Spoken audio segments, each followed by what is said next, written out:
you guys can see, most of the interior's in. What we're gonna do today is modify the M3 gauge cluster to fit up there, and then put the seats in, kind of clean the interior a little bit. We're done with the interior at that point, and we're gonna move on and start putting the calipers on the car. So I think that's kind of the game plan for now.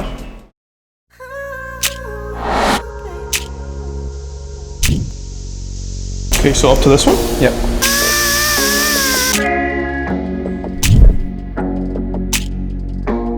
Grab the marker and let's mark it.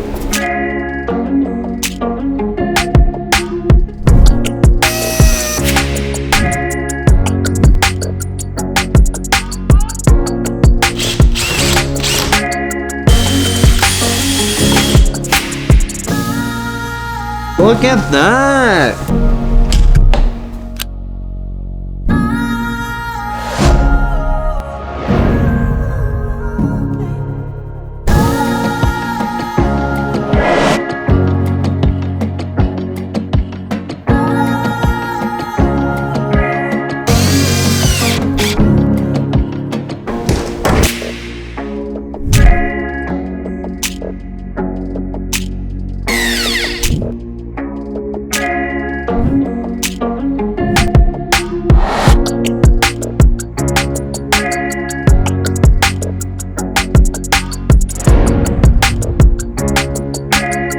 Very nice!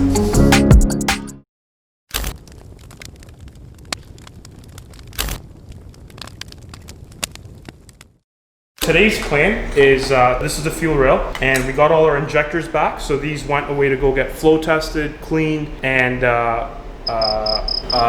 okay, so yeah, these injectors came back. They got flow tested, spray pattern tested, and cleaned. So what we're gonna do now is, as you can see, there's a brown O-ring there and a black there. We've got replacement O-rings for all of them. We're gonna replace the O-rings, pop them into the rail, and then slide the clip on. So we gotta do that 8 times over, and then we'll put the actual rail into the wells that they're supposed to, plug all the injectors in, and then we have something special for you guys. So as you can see, these aren't stock, and I guess you'll see what happens next.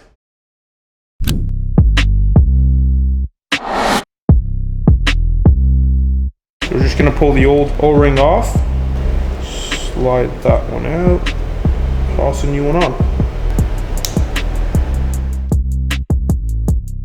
Same thing up here.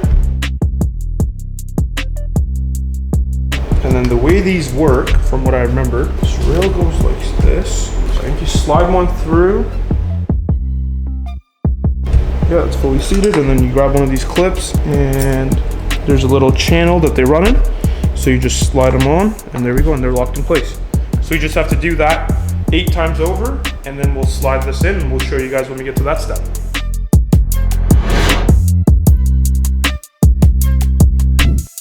All right, so that's one side down. The way it goes is like that.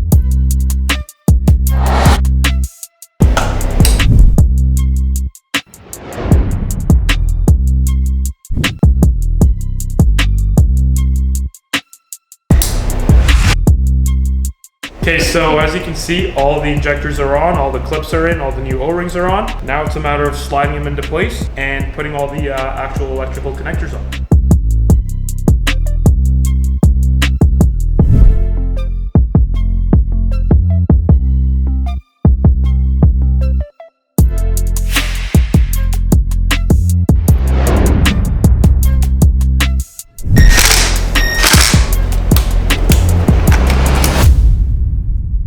So as you can see, I bought an aftermarket intake for the car, and apparently this intake gives it 650 horse. So we're gonna see how that works.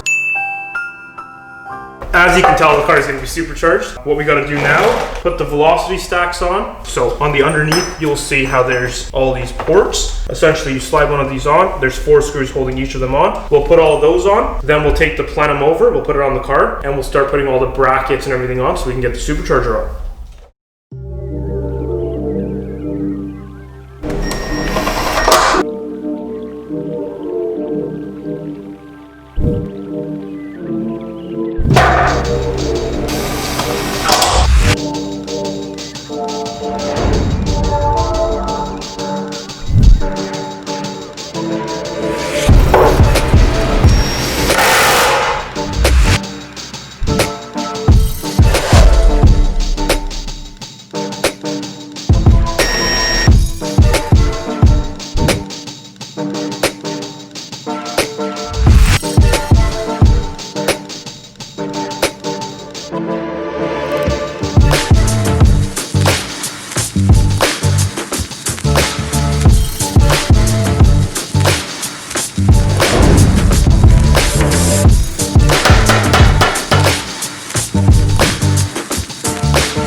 So as you can see, we got the supercharger plenum on. The actual boots that hold it on have these little hose clamps. We haven't tightened those yet. That's the next thing to do. We also have to actually get the blower unit on, the whole bracket that it sits on as well. And we'll probably do that soon, and then the next video we're going to try to start it. So we kind of needed this plenum on there to start. All the idle air controls are on, all the hoses are tightened down and whatnot. I think the next thing to do, get all the rest of the supercharger bits on.